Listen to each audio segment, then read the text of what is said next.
Acheter une maison, le placement le plus sacré des Américains pour bâtir un patrimoine, a fait moins bien qu'un simple fonds indiciel pendant 20 ans.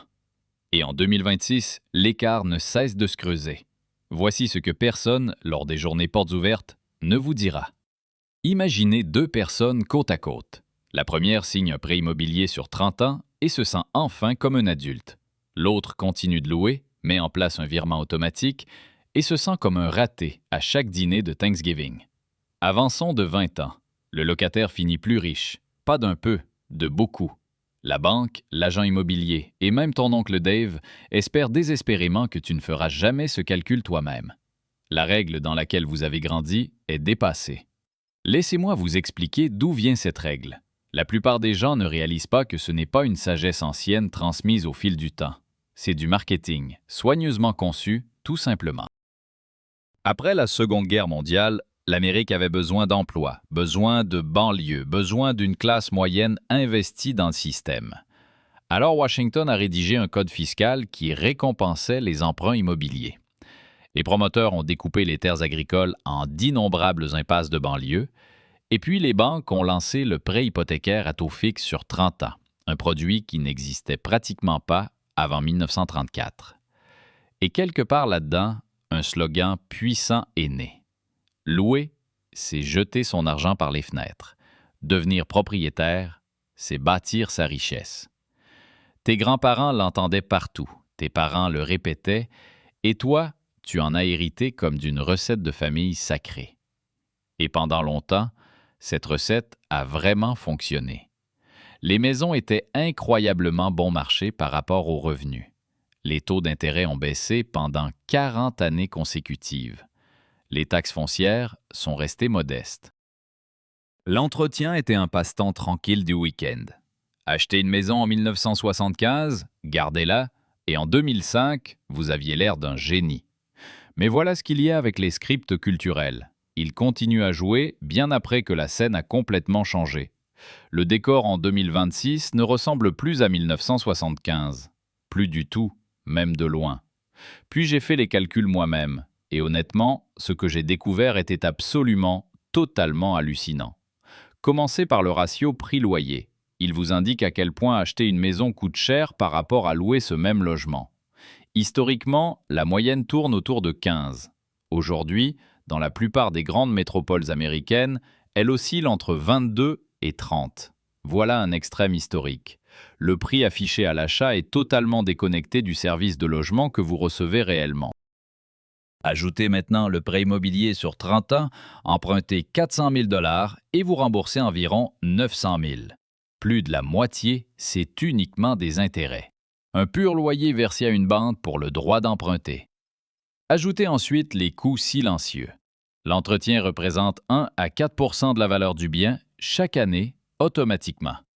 Sur une maison de 600 000 $, cela représente jusqu'à 24 000 $ de réparation et de pertes silencieuses. Personne n'écrit ça sur une annonce immobilière. Et les taxes foncières grimpent comme du lierre, année après année, en silence. Les primes d'assurance dans les zones d'inondation, d'incendie et d'ouragan ont doublé en 5 ans. La tendance ne ralentit pas. Rien de tout cela n'apparaît dans le joli petit simulateur de prêt que votre banquier vous remet si gentiment le jour de la signature. En vérité, le coût total d'un achat aujourd'hui équivaut à un loyer plus un impôt de fidélité permanent versé à la banque. La première raison, c'est là que ça fait vraiment mal. La plupart des gens n'imaginent pas à quel point ce terrier va profond. Première raison, la flexibilité. Nous vivons sur le marché du travail le plus mobile de toute l'histoire humaine. Le télétravail est devenu la norme, l'hybride aussi, c'est normal. La meilleure augmentation que la plupart des gens obtiennent ne vient pas du fait de rester immobile à attendre leur patron. Cela vient du changement d'emploi. Celui qui change de poste gagne en moyenne 10 à 20 % de plus que celui qui reste. Maintenant, pose-toi une question toute simple.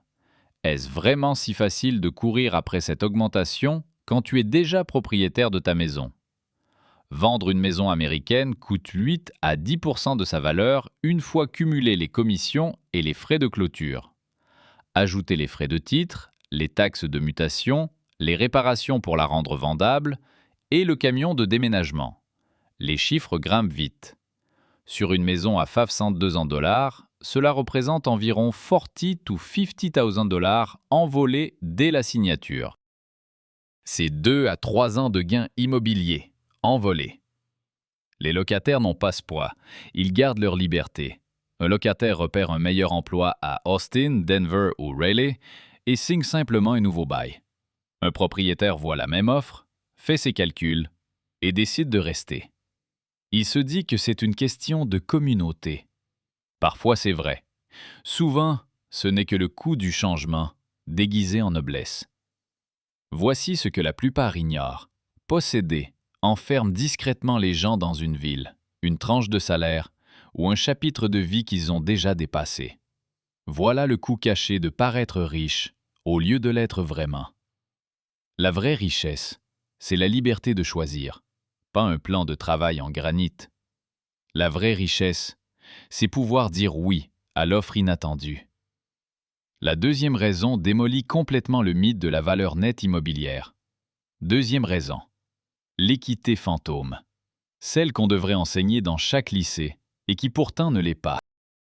Lorsque vous signez un prêt immobilier sur 30 ans, votre mensualité se partage entre les intérêts et le capital. On pourrait croire que la répartition est équitable. Non. Il est conçu pour concentrer les intérêts dès le départ, fortement pondérés en faveur de la banque dès le premier jour. La première année d'un prêt classique, 80% de votre mensualité partent en intérêts, directement dans la poche de la banque. Seuls 20% servent réellement à bâtir votre part de propriété. La 5e année, vous croulez encore sous les intérêts. À la 10e année, après avoir payé pendant une décennie complète, vous pourriez en posséder environ 15 à 20% sur le papier. Voilà. 10 ans, 15%. Le reste, vous l'avez loué à la banque sous un autre nom. Maintenant, comparez cela à ce que votre apport aurait pu rapporter placé dans un simple fonds indiciel diversifié. L'apport moyen en Amérique dépasse les 50 000 $. De nombreux acheteurs versent 100 000. Placez 100 000 $ dans un fonds indiciel large qui se capitalise au taux moyen à long terme de 7 %. En 10 ans, vous avez environ 196 000.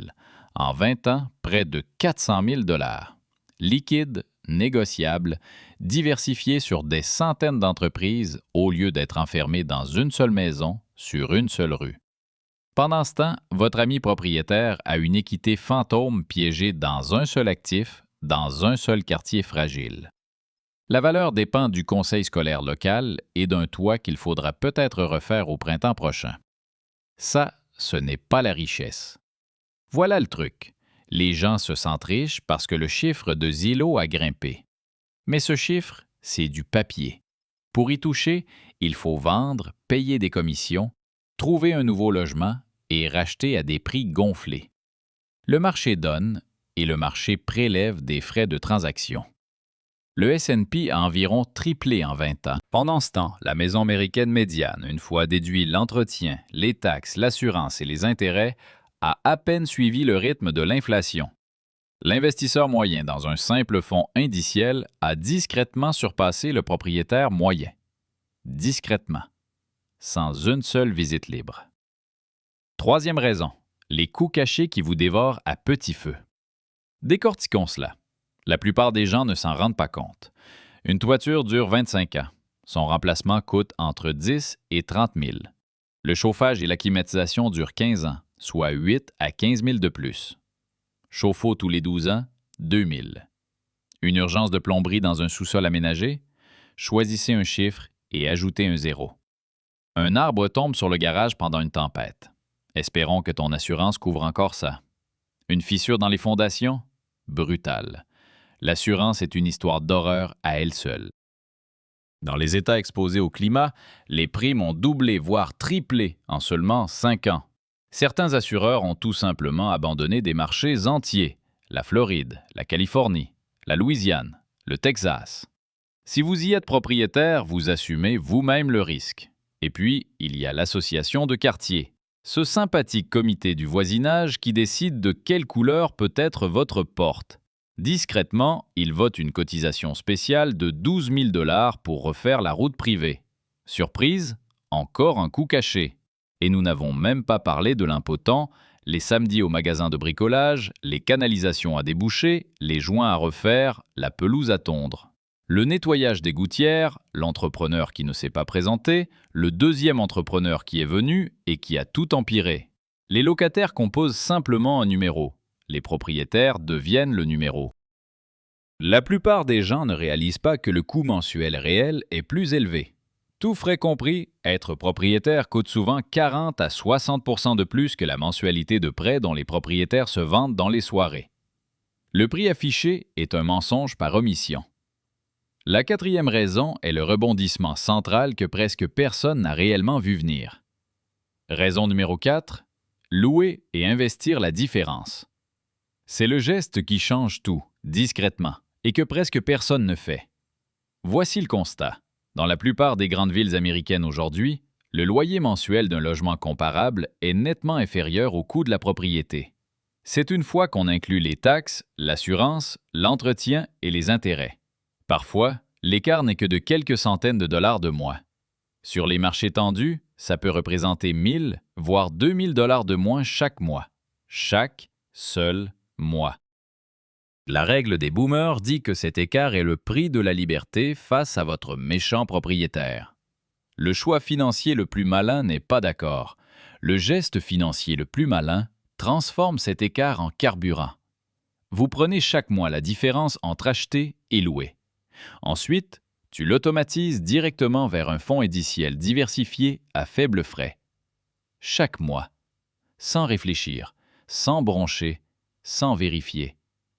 Voici pourquoi c'est le retournement de mi-parcours. La plupart des gens qui louent n'investissent pas la différence. Ils la dépensent à la place. Voilà comment le mythe du « louer, c'est jeter son argent par les fenêtres » a pris racine. Et pour beaucoup de locataires, honnêtement, c'est vraiment le cas. Non pas parce que louer est mauvais, mais parce que la discipline n'est pas là. Le propriétaire est forcé d'épargner à travers son crédit immobilier. Un prêt hypothécaire est un véhicule d'épargne lourd, coûteux et peu liquide. Le locataire, lui, doit choisir d'épargner grâce à une automatisation simple et efficace. L'avantage comportemental revient à celui qui programme le virement automatique et n'y touche plus jamais. Ça, c'est la vraie richesse. Quand vous faites ça, les maths deviennent impitoyables en votre faveur. Vous capitalisez désormais sur une part diversifiée de l'économie. Au lieu d'une structure à ossature de bois sur un pâté de maison précis, pas un seul toit, ni un district scolaire, ni une compagnie d'assurance. Si ton travail change de ville, tu changes avec lui. Si les taux grimpent, ça ne te touche pas.